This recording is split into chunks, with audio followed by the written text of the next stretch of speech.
On this episode of Create, Consume, Repeat, I address the most common question I get.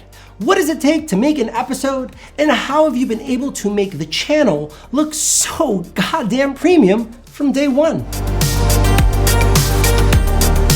With only 33 episodes under my belt and only being around for a little more than a year, I'm still considered a new channel on YouTube, yet many in my audience have noticed and commented that each episode has the look and feel of bigger, well-known channels that employ larger crews. So in an effort to help anyone who is thinking about starting a channel, plussing up an existing channel, or just curious about what goes into making each and every episode, I'm pulling back the curtain and giving you an in-depth behind-the-scenes look at my process making Create, Consume, Repeat.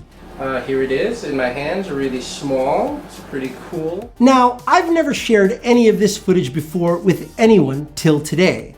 But that was me 10 years ago attempting to film my very first YouTube episode in a small New York City apartment. And to say it's amateur looking, well, that would be putting it lightly. Yet it helps to illustrate a few key points. 1.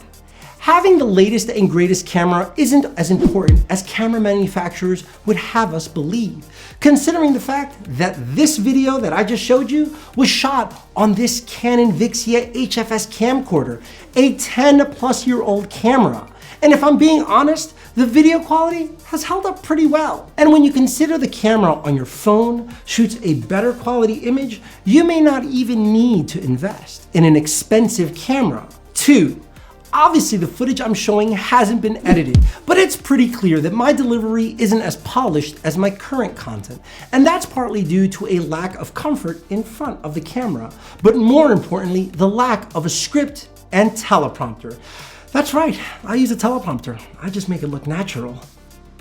3. Set design was non-existent. The video was shot in a sparse bedroom, and even calling it sparse, well, that's just being nice, because it was a dump.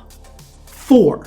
Lighting, or the lack thereof. Clearly, I didn't take into consideration the ambient light in the room, used any artificial lights, diffusers, or bounce. And 5. The sound is abysmal. You can clearly hear the annoying hum of an air conditioner in the background, not to mention the terrible echo that detracts from what I'm saying. And don't worry, it wasn't very good. Now, I don't want to give the impression that all of a sudden I woke up 10 years later and my content was a bazillion times better. In fact, it took several years learning real-world skills on commercial sets, shooting small personal projects that may or may not have seen the light of day, purchasing equipment, and learning to use it properly. And of course, watching and analyzing tons of YouTube videos to figure out what I like, what I hate, and what my personal style was going to be. If you're a longtime viewer, you already know that I shoot in various locations in my current apartment.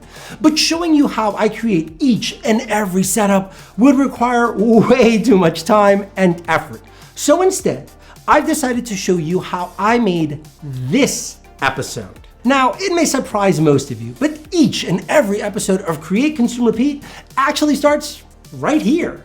As mentioned earlier, I'm not great at improvising or speaking off the cuff, especially about heavy topics like artificial intelligence, cloud computing, anxiety, depression, game mechanics, and film criticism. And let's be honest, who the hell is? In order to construct each episode, I need to sit down, visualize, plan, and write a script before I even touch a light or camera. Now, there will be those that think this method sucks, but it guarantees that everything I say is accurate, no time is wasted on set, and helps me dramatically when editing. Not to mention, this is how professional commercials and films are made. Whether you're a crew of 1 or 1,000, it pays to know what you're doing at any given moment. For this episode, I'll be using a Sony a7R II 24mm Sigma Cine lens, tilt-a-nucleus M follow focus, because I'm a single shooter and I got single shooter problems. An Atmos Ninja 5 recorder, another Atmos Ninja Inferno as an external monitor, a teleprompter, an Aperture 120D Mark II, 2 Quasar Q50R light tubes, 3 Matthew C stands, 2 light stands, a Westcott 5-in-1 reflector, a Rode NTG3 boom mic, a Zoom H6 recorder to connect it to, a boom arm plus holder, 2 sound blankets, and 1 Cardellini clamp plus gobo head. That's it. It's a short list, right?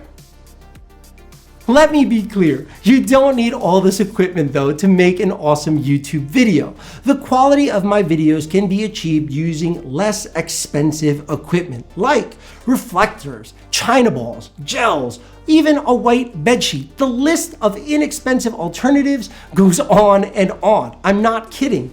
But purchasing quality equipment makes life easier, ensures reliability, and allows for quicker setups and breakdowns. And that's huge when you're a single operator like me. And let me not forget to mention, my equipment serves a dual purpose, making YouTube videos and short films like Mar de Soledad, which you can check out right here. Oh, and one more thing. Of course, many YouTubers decide on one setup for every episode due to space limitations, time limitations, and the freedom to jump in and just shoot.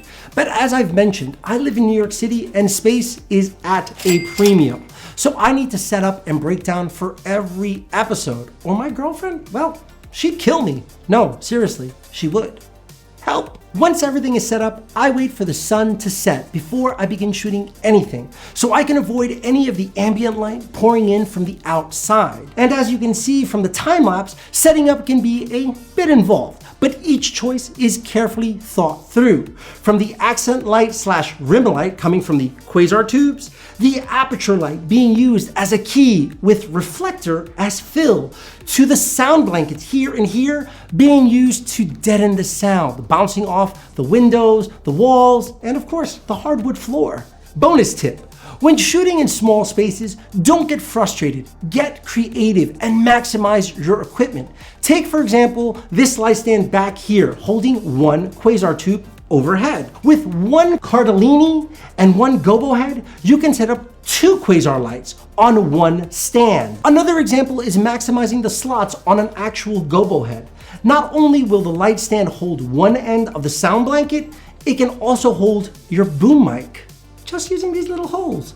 Boom! That's 2 tips for the price of 1. But you're shooting with a $2,000 camera and a $4,000 lens. Regardless, you can achieve high quality on an iPhone or cheaper camera, but with one big caveat. You need to know the limitations of your camera, avoid its weak spots, and play to its strengths with lighting and set design. So plan on spending a ton of time practicing and perfecting your look before posting anything. The internet can be a very unkind place. With all that in mind, I cannot express enough. The more you spend on equipment though, the more flexibility you will have, like punching in due to higher resolutions like 4K, 6K, 8K, all the Ks, and shooting raw, which allows for color correction in post. But if you do decide to go this route, do your research, get your money right, and invest in using a light meter for accurate exposure.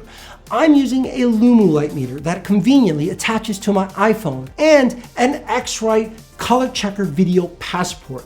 Both will save you a ton of time in post and help you get the most out of your investment.